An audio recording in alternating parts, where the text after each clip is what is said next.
ദേ guys, നമ്മൾ ഇന്ന് രാത്രി മേടിച്ച ഇതാണ് ചില്ലി ചിക്കനും ഫ്രൈഡ് റൈസും.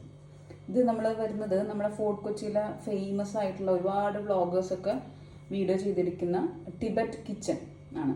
അപ്പോൾ അവിടെ പോയിട്ടുള്ളവർക്ക് അറിയാം, അവിടെ ഭയങ്കര ഫേമസ് ആയിട്ടുള്ള ഒരു സ്ഥലമാണ്. അപ്പോൾ അവിടെ നിന്ന് നമ്മൾ മേടിച്ചത് ഫ്രൈഡ് റൈസും ചിക്കൻ ഫ്രൈഡ് റൈസും ചില്ലി ചിക്കനുമാണ്. ഇത് നിങ്ങൾ പറയൂ, കണ്ടിട്ട് ഇത് വേർത്താണോ അല്ലയോ എന്ന്.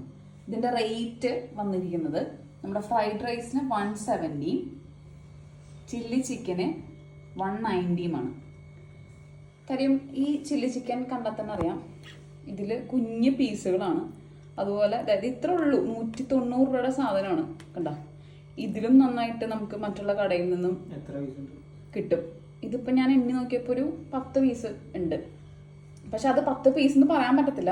നമ്മൾ മറ്റുള്ള കടകളിൽ നിന്നൊക്കെ മേടിക്കുമ്പോൾ കിട്ടുന്ന പീസിന്റെ പകുതി കണ്ടോ, പകുതി ഇതേ ഉള്ളൂ. കുറച്ചും കൂടി വലിയ പീസസ് ആയിരിക്കും സാധാരണ നമുക്ക് കിട്ടുക. അത് മാത്രമല്ല ക്വാണ്ടിറ്റി വളരെ കുറവാണ്. കാര്യം ഭയങ്കര ഓവർ പ്രൈസ്ഡ് ആയിട്ട് തോന്നി.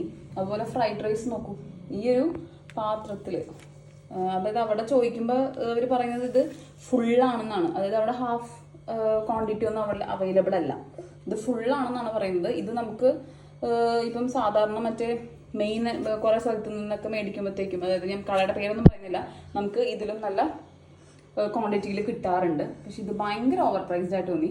അതേപോലെ ടിബറ്റ് കിച്ചൻ്റെ ആ ഒരു ടിബറ്റൻ ഒരു ടേസ്റ്റും ഒക്കെ ആയിരിക്കുമല്ലോ നമ്മൾ ഉദ്ദേശിക്കുന്നത്. അങ്ങനത്തെ ഒരു ടേസ്റ്റും ഇല്ല. സാധാരണ കുറച്ച് പച്ചക്കറി അരിഞ്ഞിട്ട്, ചിക്കൻ അരിഞ്ഞിട്ട്, ഒരു റൈസ്, പ്രത്യേകിച്ച് ഒരു സ്പെഷ്യാലിറ്റി നമുക്ക് തോന്നിയില്ല. അപ്പം നിങ്ങൾ പറയും ഇത് കണ്ടിട്ട് വേർത്താണോ ഇല്ലയോ എന്ന്. ടോട്ടൽ അപ്പം നമുക്ക് ഈ 2 ഐറ്റം മേടിച്ചപ്പം 360 രൂപയായി. 360 രൂപയ്ക്ക് ഇത് ഭയങ്കര നഷ്ടമായിട്ടാണ് എനിക്ക് തോന്നിയത്. ഇനി നിങ്ങൾ പറയൂ ഇത് വേർത്താണോ എന്ന് കമൻറ്റ് ചെയ്യണേ.